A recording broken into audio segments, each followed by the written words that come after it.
moderator, fellow panelists, friends. I welcome this interaction and debate because there are not enough opportunities these days to have a civil interaction, discussion, debate on great issues that matter.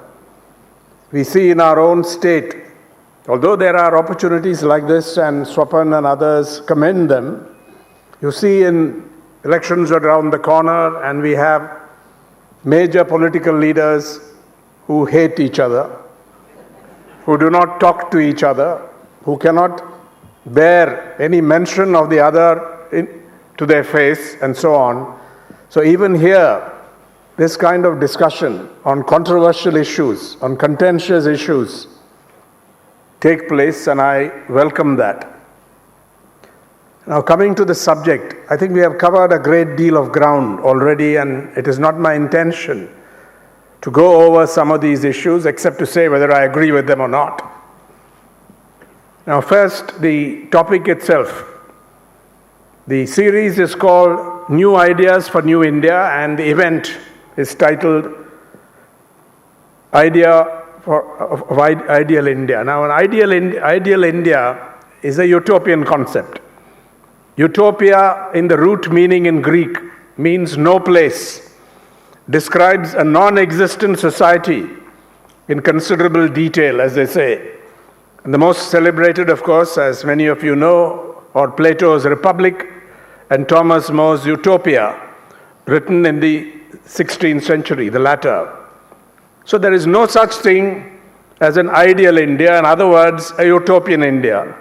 The idea of actually existing India draws upon a rich history, as N.Ram mentioned, of a glorious freedom struggle where these ideas were fought out, the different ideas of India.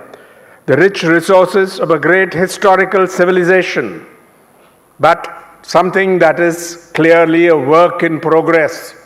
Change is inherent in it, but there are also core values, core things that remain true over a very long period, if not for all time. Both have to be recognized. Emphasize only change and you lose sight of the core. Emphasize only the core and you are pleading for stagnation. So there is an interaction here that I think is very important. Secondly, there are good and bad utopias. And I'll come to the major example of a bad utopia in a little while. A bad utopia that disastrously divides, that is disintegrative, but a project, nevertheless, that can be dignified with the name of utopia. The idea of India as an existing reality deserves cherishing. Rabindranath Tagore, Ramachandra Guha has pointed out that the term idea of India occurs in a letter that Rabindranath Tagore wrote to a friend in 1921. He wrote that the idea of India is against the intense consciousness of the separateness of one's own people from others, which inevitably leads to ceaseless conflicts. In his celebrated novel Gora, published in 1909, the protagonist, in his journey from communalism, sectarianism, and religious conservatism to the ideals of humanism, says, and I quote, "For me, there is nothing bigger than my country. I am not beyond the pain and happiness, knowledge and ignorance of the total India. In me exists both Hindu and Muslim. All the castes of India are my caste," which means no caste. That's the meaning of this term. This is India's vision of human unity, and let us remember and celebrate Tagore's sustained attack on narrow, bigoted, divisive, and disintegrated nationalism, which is not nationalism at all, because it divides people, which is actually anti-national. Now, Jawaharlal Nehru, in his Discovery of India, published in 1946, written from prison, recognized the complexity of India's past He rejected the British imperialist historical narrative that presented India as a society of self-enclosed communities, always potentially or actually in gruesome conflict with one another. He also rejected the communal projection of India as a Hindu nation. He chose the middle path of seeing India's past neither as a meaningless storm nor as a glorified Hindu pageant, but as moved by a logic of what he called accommodation and acceptance. In his imagination, India appeared as a space of ceaseless cultural mixing. And to quote from The Discovery of India, an ancient palimpsest on which layer upon layer of thought and reverie had been inscribed, and yet no succeeding layer had completely hidden or erased what had been written previously. And this was an emphatic rejection of Winston Churchill's famous or notorious claim that India was, quote, a geographical expression, no more a simple country on the equator. Some of you may remember that or read that. So I think to reiterate the point made earlier, there are different ideas of India. Sitaram offered a useful typography of these ideas of India. The Congress idea, which is here, the left idea of India, which incorporated another important dimension, and then the Savarkar RSS idea of India, of Hindu Rashtra. These are the three major ones, politically significant or ideologically significant. Reference has been made to our constitution. Let us look at it. Now, it's not just the preamble, which of course says that, which was introduced in the 42nd Amendment Act, which and subsequently the 43rd Amendment Act repealed most of the obnoxious provisions of the 42nd Amendment Act, but significantly left this change in place. And that says, we, the people of India, having solemnly resolved to constitute India into a sovereign, socialist, secular, democratic republic, etc. We know that. And I also point out what has not been pointed out. This amendment was actually moved in the Constituent Assembly itself when they were discussing the draft constitution. And Dr. Ambedkar himself said there's no need to have this because this issue can be left open and so on. But is it a matter of only the preamble? If you look at the provisions of the Constitution, and I'll come to that in a minute, as interpreted by the Supreme Court of India in a very famous and important judgment, Bombay versus Union of India, delivered on March 11, 1994, because the Constitution is finally what the Supreme Court says it is. The Supreme Court has interpreted the provisions of the Constitution, Article 356 also, but secularism specifically, as one of the basic features of the Constitution.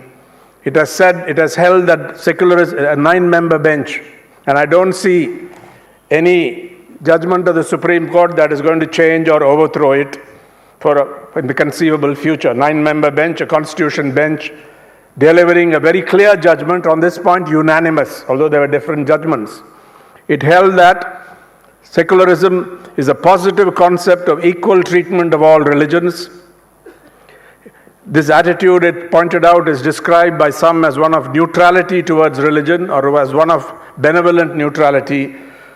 And then it went on to say that while freedom of religion is guaranteed to all persons in India, from the point of view of the state, the religion, faith, or belief of a person is immaterial. From the point of view of the state, the religion, faith, or belief of a person is immaterial. You can't have a more full-throated, unambiguous definition of secularism, or at least one of the basic principles of secularism, than this statement, than this assertion, or this ruling of the Supreme Court. To the state, it said, all are equal and are entitled to be treated equally. In matters of state, religion has no place. In matters of state, religion has no place. And if the Constitution requires the state to be secular in thought and action, the same requirement attaches to political parties as well. There is a sting in this judgment, which many of us have not really realized. The same attaches to political parties as well. The Constitution does not recognize, it does not permit the mixing up of religion and state power. This is the ruling of the Supreme Court. You can accept it, you can reject it, but the consequences are serious if you reject it. I will say, if you reject it, you are anti-constitutional, and then you can yourself answer the question, is it national or anti-national? We have a republican constitution here. So I think this is an extremely important point. I think the other aspects have been referred to, the existence of mass deprivations, despite the period of relatively high growth for a decade or more. We have not been able to make a significant enough dent on mass deprivation and poverty. I don't want to go into the details, but is it not possible, at least from now on, to have a stage one where within 5 to 7 years, assuming that relatively high growth will continue, we will be able to significantly do away with the worst forms of mass deprivations. If you do not, but the state here, whether it is the Congress or the BJP or even coalitions in the past, do they have the will to mobilize resources to do it? Other countries have done it. I don't want to go into detail. And then there's the question of inequality. That is, I don't want to deal with it because it's been discussed deftly or succinctly here. And I want to use the remaining portion of my time to look at the challenge to pluralist India. It's already been mentioned that India is multi-linguistic, multi-ethnic, multi-religious, multi-everything. India is nothing if it's not pluralistic. The challenge to this has come to the fore. Let us be honest in recognizing it. And it has also made some ground. It has made advances. That because we have in the saddle the party of the Hindu right, led by an RSS pracharak turned charismatic mass political leader. They've come to power at the center. The party has a firm majority of its own, with flanking support from a family of militant Hindutva organizations that we used to say belong to the fringe. The fringe has come to the center now. It's no secret that this new dispensation is armed with an ideology and a socio-political program that are at odds with what we have been accustomed to for most of India's independent career. This is at odds with the values of our freedom struggle, although it was there in the freedom struggle, but not very important. But today, it's clear that it's at odds. It's at odds with the Constitution itself, not just with the preamble, with the basic structure of the Constitution, which nobody is going to take away. Unless you have a coup or something which overthrows this, which nobody thinks is a serious possibility, there's no way you can amend the Constitution because the Supreme Court has said this is part of the basic structure of the Constitution, unamendable. So whether you like it or not, you've got to lump it, you've got to accept this. So in this case, it is against the Constitution, it is anti-constitutional. So when the RSS Supremo, its Sarchang Chalak Mohan Bhagwat, proclaims that India is a Hindu nation and Hindutva it's an identity, he strikes a blow, a deadly blow, at the secular concept of Indian citizenship, at the Constitution itself, at the values of the freedom struggle and the values of our great historical civilization. Recognize it if you're honest.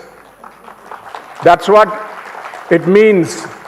So I ask the question, without referring to any individual, what can be more anti-national than denying the plurality of India, than denying these values, than denying these basic principles of the Constitution? You can say, hypothetically, that an armed separatist insurrection is more dangerous. But does an armed separatist insurrection have any chance against the might of the Indian state? We saw in neighboring Sri Lanka, an extremely formidable organization, the LTTE, fought an all-out war against a much weaker state and lost badly, was eliminated. No way. That is not a real threat against the might of the Indian state, but internally, this disintegrative ideology, this kind of challenge undermines nationalism, which we understand to be the unity of people, all the people of India, all its citizens, and all those who live within its boundaries. That is what is at stake. And when we say that the idea of India is essentially to embrace this pluralism, this diversity, this fraternity of people belonging to all, and equality, and we are also a democracy, I think that's the idea of India that has to be cherished. Now, what are the two basic principles of the constitution of secularism that the Supreme Court has held to be mandatory? One is the equality principle. Everybody is equal before the law, before state policy, before the constitution. Secondly, don't mix up religion and politics, which is a principle that is honored in the breach. That is what we're doing now, blatantly violating what the Constitution mandates, as interpreted by the Supreme Court also. This is what's happening in our polity. But let's raise another question. Is this a real majority? We talk about majoritarianism, cultural nationalism, majoritarianism, and they say pseudo-secularism and all that. Is this a real majority? If it had been a real majority, if elections are run by religious sentiment, and there's a so-called majority called the Hindus, then they would win elections all the time. Nobody would have any chance against a party that builds its politics on this platform of religious majoritarianism. What happened in the 2014 election? 31% of the national vote. The lowest share of the popular vote any party has won after independence that has got a majority. Any party that is. So is this majority? Do you have any claim to speak for the majority? At the same time, we have to be consistent and principled. It's not just majoritarianism that presents this challenge or threat. Minority communalism is also a threat. Jihadism is a major threat. It takes a toll on lives, on human welfare, and it undermines all that we are talking about, these core values. And also, interestingly, it strengthens the ideology of so-called majoritarian, the ideology, so-called communalism by the majority. So this is the danger that India faces today, a danger that has come to the fore alongside economic issues, alongside pressures on India's sovereignty in foreign policy, our independence. That's another issue that needs to be discussed, maybe on another occasion, in some depth. Where do we stand in relation to India's long proclaimed policy of non-alignment, independence in foreign policy? Are we really independent, or are we giving in to pressures? Are we making compromises on this? I'm not entering in that issue today, but those are issues that have to be reckoned with when we discuss how we are faring with respect to moving towards a utopian society, an ideal India, and so on, using concepts like the idea of India. So I think we have come to a stage where we have to recognize the threat. And I do not believe that sometimes people are dispirited when they see these poisonous ideologies and projects, political projects gaining ground. But as R.K. Narayan told Naipaul in 1961, Naipaul has written about it, V.S. Naipaul. They met in London and Naipaul asked what will happen after Nehru, and Narayan said, India will go on. A very simple statement, but a statement which, according to Naipaul, took very seriously and interpreted later in a different way. He himself moved towards something else. But we are confident that India has the resources, the resilience, the depth, particularly for its rich historical civilization, the values that came to the fore during the freedom struggle, and let us not forget our secular constitution, secular and democratic constitution. You may want this or that change, but you cannot take away these core values of our constitution. We are not Pakistan. We are not Saudi Arabia. We are not Bangladesh. We are not even Sri Lanka. This constitution is completely different. And I think as long as we have this constitution and the institutions, we have here people who have run elections with great distinction. And we know how people change their minds, how fickle it is from election to election. But at the end of the day, I think we have to recognize that India has the depth of resources, including moral resources, to resist and soon enough drive back these challenges and threats to what India deserves, the idea of India as proclaimed. Whether you accept the Nehru vision or the Tagore vision or something else, there is no place in India for a narrow, bigoted vision that rejects the idea of pluralism and that rejects fraternity towards minorities and so on. So I thought I'll end on this note. We have taken up quite a few subjects here, and there's more to discuss, but I think we have made some progress in this debate.